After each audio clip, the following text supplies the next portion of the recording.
Hi everyone! Today I'm going to show you how to create stamp brushes in Procreate that you can use to stamp on your signature or your logo on different illustrations and stuff. I'm also going to show you how you can use these brushes to hack your art. I'm also going to show you how you can use these brushes to create artwork in more efficient ways in Procreate, a little life hack thing for you. So stay tuned for that at the end of this video. So that's all I had to say, this short little intro, so let's get into the video. So you're gonna start out by having just a plain white background like this, and then you're gonna draw with black ink on this background. Remember, it has to be black. Draw whatever logo or signature you want to have. I've already pre-drawn mine, so I just have a tester here. And what you're gonna do is you're gonna size it up, make it as big as you can to fit the background, and try not to cut off any edges of your signature.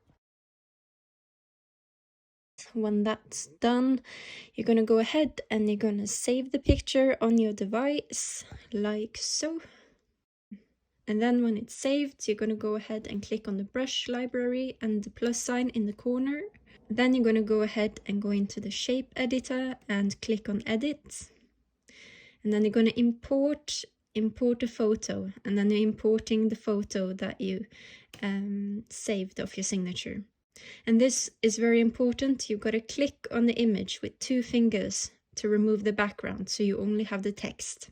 Then you're going to go in stroke path and you're going to change the spacing, and then you're going to click on properties and use stamp preview, and you're going to make that blue. That's very important. And then you can go ahead and just change the size of the brush, maximum and minimum size, and then you're done. So yeah, you can see your brush is now in your brush library, and you can go ahead and use it. Okay, now I'm going to show you how you can use pre-created stamp brushes in order to make illustration work go a bit more quicker and more efficient. So for this, I've already drawn a quick little illustration for you. Took me maybe 15 minutes, so it's not as detailed as and nice as I might have liked it to be. That's okay.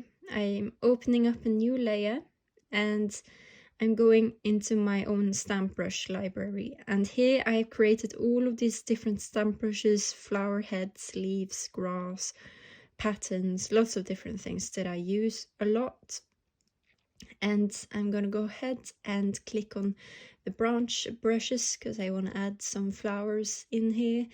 So I'm gonna change the size, and when you do this technique, it's important that you move the screen around a lot in order to change the angles of the brushes and stuff. And so yeah, so I'm just gonna go ahead and click on the screen and stamp it on like so. Then I got a couple of branches in the corners here. And then I want to add on some flower heads on these branches. So I'm going to go ahead and click on the preferred flower heads that I want to use. And yeah, and then you're going to just stamp it on, move around on the screen, change the sizes of the flower heads. And it's okay if you miss, you just go back or move the flower head so it's on the branch. You're just gonna stamp it all over, and I've sped this process up for you so you can see a bit clearer. And I'm leaving some branches off because I wanted to change the sizes and have some that are a bit smaller, so I'm just gonna do that. And yeah, change the size to the preferred one and stamp on the rest. So yeah, I'm just gonna speed up this process too for you so you can see. And now you can see I got some flowers in the front here. I want to just add on some details, so I'm gonna quickly do that with just locking the layer and drawing on whatever details I want on the flowers.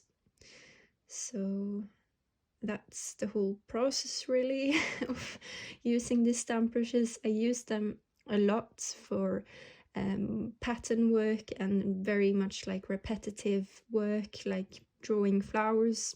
like these. Took me maybe a couple of minutes to draw this in the front here. Normally it would have taken me maybe 10 minutes drawing all of these separate flower heads. So you save a lot of time.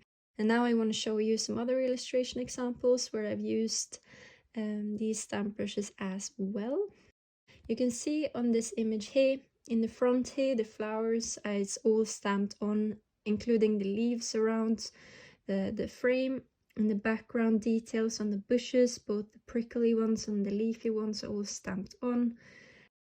And using this technique can make your illustration looks a lot more detailed with less effort and less work, which is very nice. And with this image too, the branches and berries in the front are stamped on, including the leaves around the corners. Also on this Alice in Wonderland piece, the flowers in the foreground are all stamped on, the flowers on the bushes stamped on, the leaves behind the cats, as well as the flowers around the mushroom, and some details in the background. So you can see that using this technique can make you save a ton of time if you're into this kind of illustration works. It really helps. And also if you are into like pattern making and stuff like that, it's a lot more efficient making your own stamp brushes in that way and just using them, and you can create your own little library like I have in my brush kit. All of these illustrations that I've just shown you are all examples of how I used the stamp brushes. Thank you for watching this video. I hope you learned something new and that you enjoyed watching me rambling about different Procreate tips and tricks thing. So yeah, that's it. I hope you have a nice day, and I love you.